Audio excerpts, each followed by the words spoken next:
नमस्कार मंडळी, मी भारती घरत. तुमचं भारती घरत लाईफस्टाईल चॅनलवर मनापासून स्वागत आहे.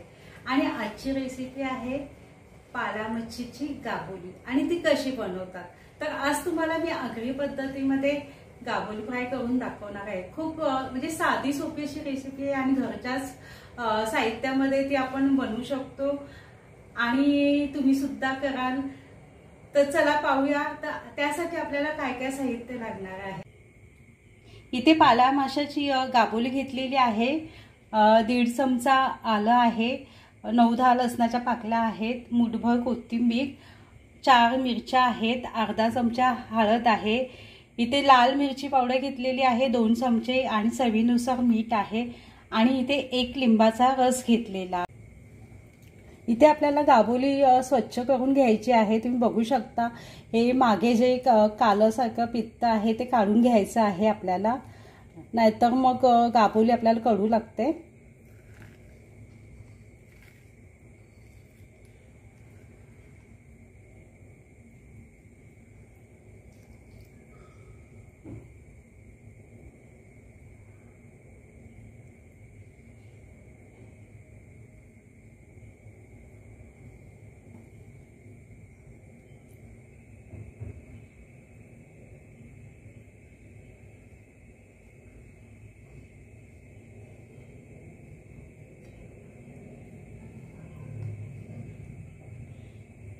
अशा पद्धतीने हे असं काळं काढून घ्यायचं आहे आणि आता ही गाबोली स्वच्छ धुवून घ्यायची आहे. तुम्ही पाहू शकता इथे मी गाबोली स्वच्छ धुवून घेतलेली आहे. सर्वात प्रथम आपल्याला एक भांडं घ्यायचं आहे आणि त्याच्यामध्ये पाणी घ्यायचं आहे.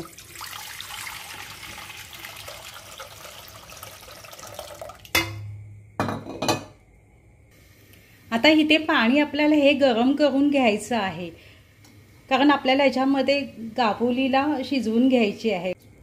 पाहू शकता इथे पाणी गरम झालेलं आहे. तर याच्यामध्ये आपल्याला थोडं मीठ टाकायचं आहे आणि थोडी हळद टाकायची आहे, कारण मीठ टाकल्यामुळे ते गाबोलीला आतपर्यंत जातं आणि आपल्याला खायला सुद्धा छान लागते. आता आपल्याला इथे हलक्या हाताने ही गाबोली पाण्यामध्ये सोडायची आहे.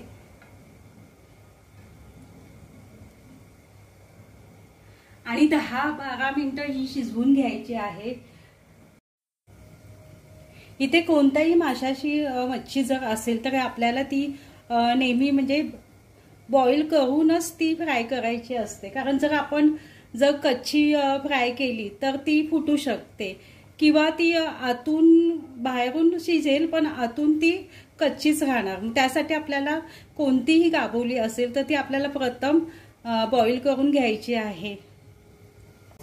इथे गाबोली शिजत आहे तोपर्यंत आपण पेस्ट बनवून घेऊया. आलं टाकूया, लसूण, कोथिंबीर आणि मिरच्या.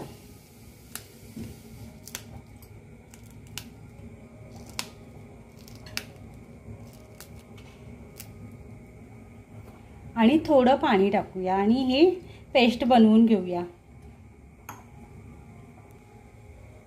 पेस्ट तयार झालेली आहे. 10 मिनिटे झालेली आहेत. आपण बघूया गाबोली शिजली आहे का.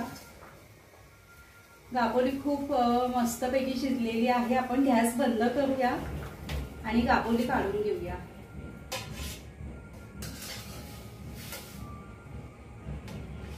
आता ही गाबोली आपल्याला थंड करून घ्यायची आहे. आता इथे आपल्याला गाबोलीचे तुकडे करायचे आहेत.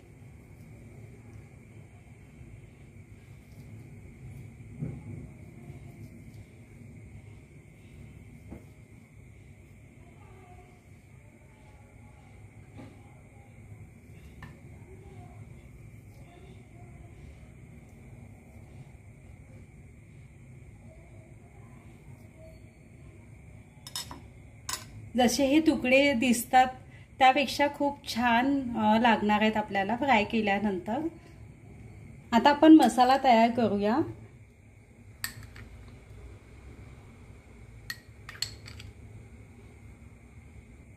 थोडी हळद टाकूया. इथे लाल मिरची पावडर टाकूया. थोडं मीठ टाकूया, कारण आपण गाबोली बॉईल करताना आपण मीठ आणि हळद टाकली होती आणि लिंबाचा रस।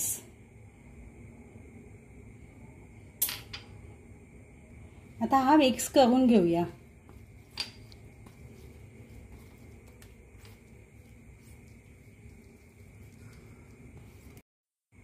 आता इथे आपल्याला एक एक गाबोलीला हलक्या हाताने मसाला लावून घ्यायचा आहे।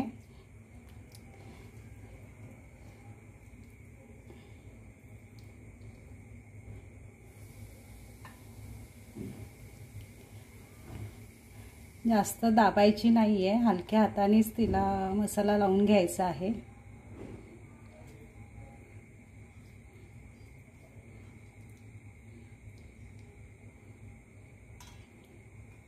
इथे मी सर्व तुकड्यांना मसाला लावून घेतलेला आहे आणि इथे मी लिंबाचा रसाचा वापर केलेला आहे। इथे तुम्ही कोकम आगळ किंवा चिंचेचा कोल सुद्धा वापरू शकता। इथे आपण 5 मिनिटे मॅरिनेटसाठी ठेवूया।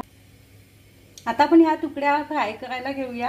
इथे मी पॅन मध्ये तेल गरम करून घेतलेलं आहे आणि तेल गरम झाल्यानंतर आपल्याला गॅसची फ्लेम थोडी कमी करायची आहे आणि गाबोली पॅन मध्ये टाकताना थोडा सांभाळून टाकायचा आहे, कारण गाबोली ही फुटू शकते।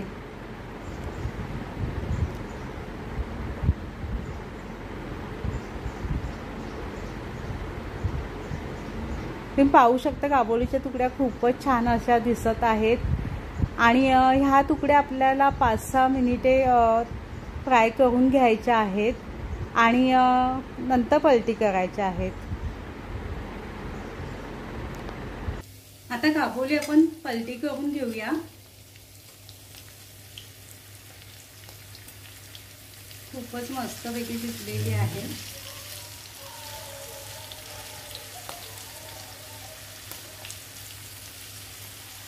तुम्ही पाहू शकता आपली गाबोली फ्राय तयार आहे। गॅस बंद करूया आणि खूप मस्तपैकी अशी फ्राय झालेली आहे आणि मस्त सुगंध येत आहे आणि मला तर असं झालं मी कधी खाते।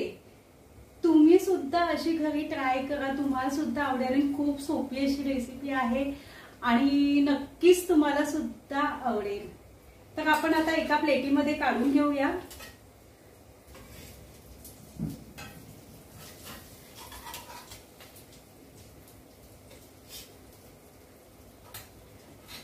आणि तुम्ही सुद्धा ह्याच पद्धतीने बनवा।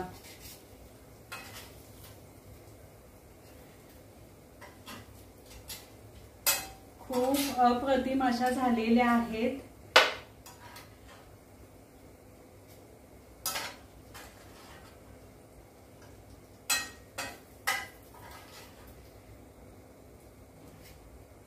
आपली गाबोली मस्त दोन्ही बाजूनी फ्राय झालेली आहे।